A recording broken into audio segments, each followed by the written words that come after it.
Bismillah ar-Rahman ar-Rahim. Alhamdulillah. Alhamdulillahi Rabbil Alameen. Wassalatu wassalamu ala Sayyidil Ashafil Anbiya wal Mursaleen. Sayyidina Muhammadin wa ala alihi wa ashabihi ajma'in. Amma ba'd.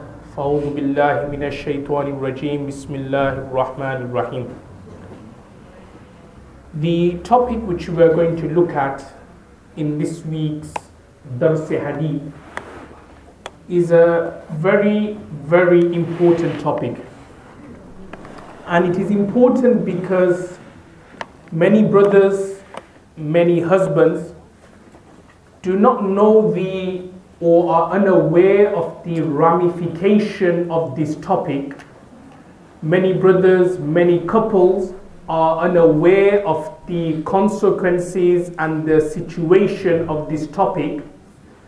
And because of them being unaware of the rules and the ahkam and the ramification of this topic, many couples live a life of haram, live a life of sin, and live a life of guna.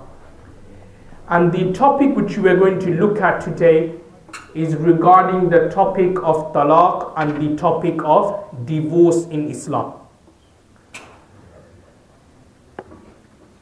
It is one of the qualities and one of the attributes of the Muslim Ummah that Allah subhanahu wa ta'ala has made this Ummah ummatan wasata, which means that every single ruling or ahkam or legislation in Islam is based on moderation. There is no kind of extremism in Islam. Now you may be thinking that why is it then we hear certain rulings where it's very harsh, very strict and very staunch? Now the reason why you get the staunchness or the strictness of certain rulings or regulations is not because of Islam, but unfortunately it is because of that person's incorrect interpretation of the Quran and Sunnah. That's why you get certain rulings where you see some people being very strict and very staunch. But Allah subhanahu wa ta'ala has said that this ummah, its foundation, its attribute, its quality is that it's based on moderation. And if you were to look at the Sharia, say for example of Sayyidina Musa alayhi salam and the Banu Israel, as we say, for them there was one way or the highway, meaning you either take Allah subhanahu wa ta'ala's way, otherwise there would be azab, otherwise there would be punishment. And that's why Allah subhanahu wa ta'ala mentions in the Quran, وَرَفَعْنَا فَوْقَكُمُ الطُّورِ, that the Banu Israel, they were living such a life where the Mount Tur was always over their heads. Meaning, if they 1 second or if they erred or disobeyed Allah subhanahu wa ta'ala's command, what would happen? Mount Tur would be dropped upon them and they would be destroyed. So this was Allah subhanahu wa ta'ala being very strict on the Banu Israel. Either you follow my way, either you follow the commands of Musa alayhi salam and the Torah, otherwise you are going to be destroyed. But when it comes to the Muslim Ummah, it's based on moderation. Now keeping this in mind, when we look at the whole concept of divorce and marriage in Islam, it's so beautifully laid out by Allah subhanahu wa ta'ala and by Rasulullah sallallahu alaihi wasallam. Firstly, Allah subhanahu wa ta'ala, firstly Rasulullah sallallahu alaihi wasallam through the various ahadith, he has mentioned that it is a human need, a need of nature, it's within a person's fitrah, that he has to be with someone. He can't live alone. And that's why it's mentioned in a hadith which can be found in the Musnad of Abu Ya'la and Imam Bayhaqi rahmatullah alayhi Sunan and Imam Tabrani's Mu'jam, that Rasulullah sallallahu alaihi wasallam has said that the worst of people are those who are bachelors. Bachelors meaning those who are not married, they are the worst of people. Why? Because when a person is single, when a person is alone, he is more inclined to do haram things, he's more inclined to do unlawful things. There's no need for us to delve into what unlawful things he does, but everybody knows where I'm coming from. So firstly, Allah subhanahu wa ta'ala has said, and the hadiths are saying, that you need to be with someone. Thereafterwards, Allah subhanahu wa ta'ala then mentions so many ahadith regarding the virtues of marriage, regarding the rights of a husband, regarding the rights of a wife. There's a hadith in particular where Rasulullah sallallahu alaihi wasallam has said that if a woman, if a Muslim wife was to observe her salah, was to fast in the month of Ramadan, and so on and so forth, the basic obligations, and on top of that, she respects her husband, then Allah subhanahu wa ta'ala will say to her in the hereafter that you can enter Jannah and paradise from whichever darwaza and whichever door you want. So these are the virtues about marriage, telling the husband and wife that look, be in marriage. Okay, don't let the marriage go. Then Allah subhanahu wa ta'ala says in the Holy Quran that there may be a situation where there's something of your wife you don't like. It could be, say for example, she's a bit lazy. So what does the Quran say? Allah subhanahu wa ta'ala says that even though there may be something which you dislike of that or of her, try to look at another quality and like her and love her for that. So it could be like you have a wife who's a bit lazy, or the other way around, that the wife may have a husband who's a bit lazy, but there may be, say, certain traits in that husband, certain traits or qualities in that wife who Allah subhanahu wa ta'ala is saying that you should love or like that person for. So somebody may be a bit lazy, but their akhlaq and manners are very, very good. So Allah says that don't despise her, don't dislike her because of her laziness, but because she's got good manners, start loving her and liking her for that. Or like for example, she may be a bit weak in certain aspects of the deen, like taqwa and piety, but in terms of manners she's good. Or in terms of, say, looking after the children, she's very, very good. So Allah subhanahu wa ta'ala says, then love your wife or like your wife for that particular reason. What I'm trying to say is Allah has given these rulings. Why? To save a person from giving divorce. Because what normally happens, as soon as we don't like one bit of our wife, 1% of our wife, we then think about divorce. Allah says, no, don't think about divorce and talaq yet. Look at the other qualities. Because remember, we being the creation of Allah, we are not going to be totally useless. There's going to be at least one good quality in them, or one good quality in us. So Allah says that if you find something bad, then don't just pinpoint and look down upon her, think bad of her because of this bad quality. Look at the other qualities in her. Then after that, Allah subhanahu wa ta'ala says that if after that you still don't like your wife, then what does Allah subhanahu wa ta'ala say in the Quran? فَعِذُوهُنَّ. Give her advice, give her nasiha. Now it is very, very common, Muslim counseling, marriage counseling. You go and see someone, they give nasiha, they try to rectify, reconciliate between the couple. Then Allah subhanahu wa ta'ala says that if that is not possible, وَحْجُرُوهُنَّ فِي الْمَضَاجِعِ, then tell your wife not to sleep in your bed, tell her to go somewhere else, like a separation period. Or like a modern day example could be like the husband may say to the wife that, okay, I'm not going to divorce you, but you should go to your parents' house for a couple of weeks, a cooling off period, and thereafterwards we'll try to get back together again. So this is what the Sharia says. If that then fails, then Allah subhanahu wa ta'ala says, فَبْعَثُوا حَكَمًا مِّنْ أَهْلِهِ وَحَكَمًا مِّنْ أَهْلِهَا. I.e. send an arbitrator, a hakam, so someone respectable in your family, so just say it could be your father, your uncle, and someone respectable from the girl's family, her father, her uncle, her dada, her dadi, and so on and so forth. They get together and they sit around and they try to iron out the issues, iron out the difficulties the couples are facing. And even after trying that, if there is still some form of difficulty in the marriage, the Sharia then allows talaq, then allows giving one divorce and one talaq. But even then, Allah subhanahu wa ta'ala says that even though it is lawful and halal, أَبْغَضُ الْحَلَالِ إِلَى اللَّهِ عَزَّ وَجَلَّ الطَّلَاق, meaning out of all the lawful things, out of all the permissible things, the most disliked by Allah subhanahu wa ta'ala is talaq. So Allah is still mentioning the hadith there, or Rasulullah sallallahu alaihi wasallam is still mentioning that, okay, even though Sharia has permitted it, even though Shariat ne ijazat de di, but even then it is still slightly disliked for you to give talaq to your wife. And when you do give talaq to your wife, then the Sharia then lays down other conditions, other rules like different types of talaq, like the sunnah talaq, the good talaq, which is like, for example, you give only one talaq. Because if you were to give her 3 talaqs in one go, she would now become permanently unlawful and haram, and you won't be able to get back together again. So the Sharia says give her 1 talaq. And then after the 1 talaq, then there's another wisdom of the Sharia known as iddah, the waiting period. Meaning that then you got a waiting period for 3 months, 3 menstruation cycles, where if you want, you can actually revoke the talaq and take it back. So when we look at it from top to bottom, the Sharia doesn't like talaq.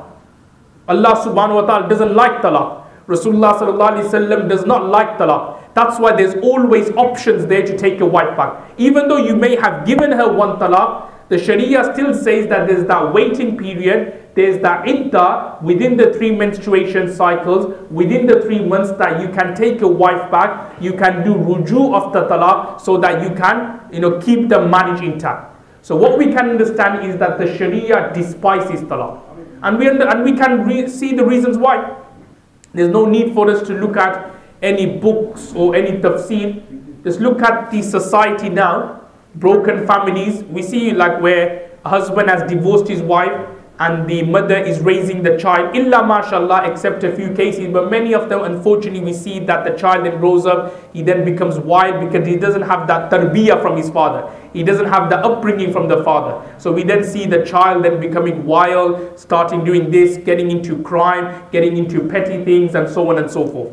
So the Sharia despises talaq. Why? Because if a husband does give talaq and there are children involved and they go their separate ways, then what happens is that you then see a breakup of the society, you then see a breakup of the household, we then see the husband doing something else, wife is doing something else, the son is here, the daughter is here, no kind of discipline in the house, no tarbiyah from the father, and we then see people getting involved in crimes, people then ending up in prison, all these other things happening because of that talaq. So that's why Allah subhanahu wa ta'ala, that's why the Sharia dislikes the actual giving of talaq. However, keeping that very first principle I mentioned, that this ummah is a moderate ummah, keeping that in mind, the Sharia does recognize that there are certain times where you have to give talaq. You don't want to, you've got a very, very heavy heart, but because you and this woman here, you cannot live with each other. She's not what you want, she's not pious, she may be doing something unlawful and haram, or vice versa. The husband is not pious, the husband is doing something unlawful and haram. So in that situation, the Sharia does allow talaq. And that's the difference between, say, Islam and other religions.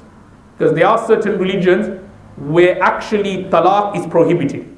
It's like they say, like, till death do us apart. Meaning that you get married, the only way you can be separated is if you die. And that's even in Christianity as well. You get married, then she will be your wife until you die. Or when the girl gets married, this man would be her husband until she dies. So unlike, say, other religions, Islam does look at the broader picture. It says it's something which you shouldn't do and shouldn't give. However, the Sharia does allow it in certain situations to give the talaq. Now we're just going to move on, and I want to mention 2 things here, 2 points.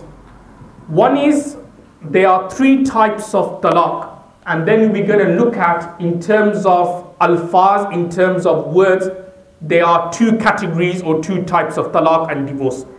Now we're going to look at the first topic.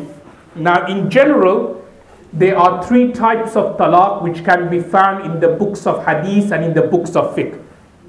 Now the first type of talaq is called talaq-e-ahsan. And talaq-e-ahsan is basically for a husband to give his wife 1 talaq in such a tuhur, in such a cleanliness period where no intercourse has taken place. So what we can understand from talaq-e-ahsan is you're only giving 1 talaq, so you shouldn't give 3. Why? Because as I explained before, when you give 3, that's it, she's out of your nikah. So you should give her 1 talaq. You should give her talaq in such a tuhur period, so it has to be a cleanliness period. So you can't give a talaq, say, in her menstruation cycle in a haste. We're going to look at a hadith later of Ibn Umar radiallahu anhu, And in the Hanafi fiqh, we do say that if a husband did give his wife talaq in her menstruation period, the talaq will be effective. However, the scholars have said that it's not something which is good and something which is disliked. So you should not give her talaq in her menstruation cycle. And another third point is that you should not give talaq to a woman where there's been no intercourse, like where there's been intercourse with her, sorry. Because the reason why is if you had intercourse with your wife and then you gave her talaq, now this is something which is considered disliked in the Sharia. And the reason why is because there may be a possibility that because of you having intercourse with her, she may fall pregnant. And if she falls pregnant and you've already given her a talaq and a divorce, her iddah and her waiting period, as we're going to look at later, is until she gives birth to a child. It's not 3 menstruation cycle, it's not 3 months and then afterwards you go your separate ways, she goes her separate ways and gets married to another man. No, she will have to wait technically speaking 9 months, yeah, before she's allowed to then get married to someone else. Because obviously her pregnancy may be for 9 months. So she will have to wait until she gives birth to the child before she thinks about getting married. So that's why the Sharia says talaq-e-ahsan is that talaq where there's been no intercourse in that period, and you have to make sure that that period is a tuhur period and is a cleanliness period. So that is the first category of talaq. The second type of talaq is known as talaq-e-hasan or talaq-e-sunnah. And this is where a husband is giving his wife 3 talaqs, but in 3 separate tuhurs, in 3 separate cleanliness periods. So like for example, a husband, he gives his wife 1 talaq in this tuhur, then he waits for her to finish her menstruation cycle, her haze. Then in the next cleanliness period after the menstruation cycle, he then gives her a 2nd talaq. And then after the next menstruation cycle comes and then the next tuhur after, he then gives her a 3rd talaq. So that is known as talaq-e-hasan. And the third category of talaq is called talaq-e-bid'ah.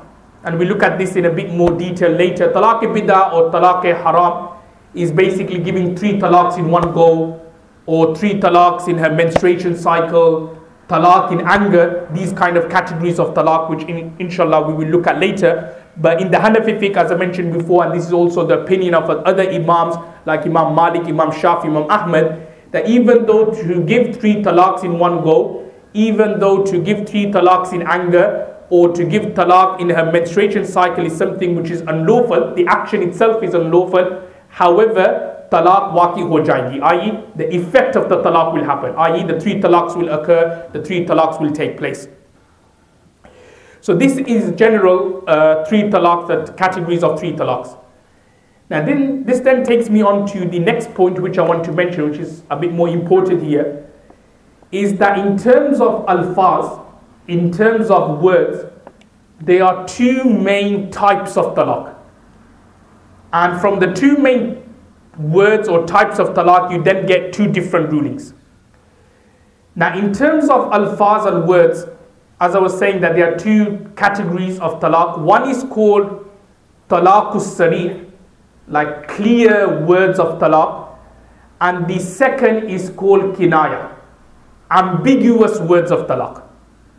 Now what I mean by clear words of talaq means those words where these words have been designed to give the meaning of talaq. So like for example, if a husband says to his wife the actual Arabic word talaq, or he says to her in English, divorce, I have divorced you. So these words are known as clear words of talaq and divorce. Now what happens is that when a husband says these words to his wife, he says talaq to his wife, he says divorce to his wife, then without intention, talaq will occur. Talaq will happen. Remember, as soon as you say it, talaq, that's it, talaq occurs. Okay, talaq will occur when a husband says to his wife divorce, divorce will occur. There's no need for intention there. Because these words, like the words talaq, the words divorce, they have been made, or whoever made the word talaq or the language, It's been made to give the meaning of talaq and divorce. As soon as somebody says it, there's no need for intention. And this is something which is very important, because you get a lot of brothers afterwards, after giving talaq to their wives, they say, oh well, Mufti Sahib, I didn't intend. Now it's very important here for the scholar or the imam at that time that you need to stick to the facts of the case and give the fatwa according to the apparent facts of the case and not what he is saying or not what he is intending. And this is something which is very important, because remember, a scholar or an imam or a mufti, he gives fatwa or ruling according to what is zahir, what is apparent. Now if a person comes and he says, oh, I've given talaq to my wife, the mufti sahib or the imam has to say 1 talaq has occurred, or 2 talaq has occurred, or 3 talaqs occurred. Now if that person says, oh well, Mufti Sahib, I didn't intend to give talaq, the Mufti Sahib or the Imam, he doesn't have knowledge of the unseen. He doesn't know what's in your heart. He didn't know that whether you intended talaq or not. He just gives fatwa on the zahir and the apparent. And because you said 3 talaqs to your wife, 3 talaqs will occur, irrespective what your intention and your niyat was. So as I was saying, that the clear words of talaq, as soon as somebody says it, talaq will occur. Now the next point which I want to mention is what kind of talaq occurs. Now the scholars have said that when a husband gives his wife a clear, unambiguous talaq and divorce, 1 talaq-e-raj'i occurs. And 1 talaq-e-raj'i basically means in English, 1 revocable divorce, 1 revocable talaq. Now what we mean by revocable, it means within her iddat and her waiting period, the husband can take her back again. So if a husband said to his wife, talaq or divorce, then within her 3 menstruation cycles, or if she's a woman who doesn't have haze or doesn't have periods, then within 3 months from the moment he gave the talaq and the divorce, he can take her back. And what I mean by taking back, he can actually phone her, say, oh, I've taken you back, or he can actually go to her and have intercourse, these kind of things, and that would be a sign that he has taken his wife back. So remember, when clear words of talaq are given, 1 revocable talaq or divorce occurs, which means that within the iddat he can take her back, within the waiting period he can take her back. However, if he hasn't taken her back and the waiting period has finished, then that's it, the nikah's gone. Yeah, they're separate now. So now he could do whatever he wants. The wife would be allowed to now marry someone else. However, if they want to get back together again, then they can without the need of halala. There's no need for halala. Why? Because he hasn't given her 3 talaq. If he just given her 1 talaq, then when her period finishes, when her iddat finishes, she's now separate. She can go and marry someone else. If they want to get back together again, then they can. They have to redo the nikah, tajdeed the nikah, so they have to redo the nikah, but there's no need for her to do halala. Halala, we're going to look at that later, would only happen if the husband gave her 3 divorces. Then in that situation, she can't get back to the first husband unless she goes through halala. So remember, that is when a clear words of talaq are given. The second type are basically those words which is not made for talaq or divorce, but because of the husband's intention or niyat, or because of something what we call in Arabic dalalatul hal, which means the situation. Because of the situation or because of the husband's intention, we give the meaning or we take the meaning of talaq and divorce.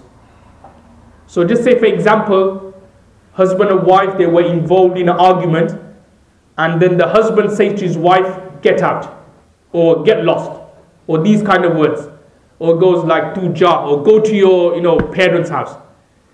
Now these words, they are ambiguous words of talaq. What I mean ambiguous, they don't give the meaning of talaq, do they? Because obviously get out could mean like just get out of my face, get out of the room. It doesn't necessarily mean get out of the nikah and the bond of marriage. But what could happen is at that time, the husband was so angry, they were arguing and so on. When the husband said the words get out, he actually meant get out of the nikah, get out of the marriage, I don't want you anymore. So if the husband's intention and niyat was that, then one talaq will occur. One talaq-e-bain will occur. We'll look at what the talaq-e-bain mean in a second. So that is like an example here. So remember, it's based on two things. One is the husband's intention. So the husband may have said, or get out, or get lost, or go to your parents' house, and in himself he made the intention of talaq and divorce. Then in that situation, one talaq will occur. Or a second situation could be where we don't look at the husband's intention, we look at the situation. And situation, as I was explaining, is husband and wife, they were involved in an argument, yeah? What could have happened, sometimes you hear the cases where the wife is actually egging the husband on to give her talaq. So the wife may say to the husband, oh, give me talaq, then give me talaq. And then the husband say, okay, take it. Or okay, go. So these words, go or okay, take it, even though literally they're not in the meaning of talaq, but because in that situation it was said in reply to the wife asking for a talaq, that will also be talaq as well. Okay, so that is the example of the prevalent situation where the husband and wife may have been involved in a fierce argument, wife asking for talaq, and then the husband gives it, say, okay, take it then, or these kind of words. Then in that situation a talaq would also occur as well. Now this category of talaq, this talaq, ambiguous words of talaq, the talaq which then occurs in Arabic is called talaq-e-ba'in. And talaq-e-ba'in in English means irrevocable talaq. Now irrevocable talaq means that if the husband said these words, like go, get lost, take it, go to your parents' house, and he intended talaq or divorce, then what would happen is at that moment in time, or at that moment, the nikah will break. It's not like talaq-e-raj'i or clear words where you've got this kind of grace period of iddah and waiting period, and within the iddah you can take it back. What would happen in this situation is the nikah will break. Husband said these words like you go, and he made the intention of talaq and divorce, then what would happen there and there, the nikah's gone. Khatam, like it's broken, it's terminated. Obviously don't get me wrong, the wife will then have to do iddah, but the only difference is that if you haven't given her 3 like ambiguous talaqs in one go, you can still get back together again, but you have to just redo the nikah. The nikah's broken. So even within the iddah, if you want to get back together again, you can't just phone her and say, oh, I've taken you back. You then have to redo the nikah. And when we talk about redo the nikah, it has to be basically exactly the same as you done when you got married. 2 witnesses, there has to be like, even have to stipulate a dowry, a mahar as well. There has to be like gawaz, somebody, well, no one, Imam Sahib doesn't have to come, but it's good to get an Imam Sahib to do it. So you just have to like redo the nikah again. So that is the ruling when it comes to talaq-e-bain. Now, what I mentioned regarding talaq and words, just 2 points to mention here. Number 1 is the main difference. This is the main difference between nikah and marriage and talaq and divorce. In nikah, for nikah to happen, for somebody to be married lawfully, there has to be witnesses. 2 men, 1 man or 2 women. But remember, for talaq, there's no need for witnesses. Yeah, if the husband gave it to his wife and there were no witnesses there, it's done. Talaq has happened. Even to the extent that if the wife wasn't there in the room, the wife somewhere else, and if the husband like just shouted out the word talaq, then talaq will occur as well, even though the wife's not there. Because when we look at this hadith, Rasulullah sallallahu alaihi wasallam has said, Salathun jidduhunna jiddun wa hazluhunna jiddun, which means that there are 3 things where its joke is considered to be real and its real is considered to be real. Meaning that even if you say for a joke, talaq will occur. So there's no joking. It's one of those things which you don't joke around with. So what I'm trying to say is that that you don't need witnesses for talaq to occur. That's one point.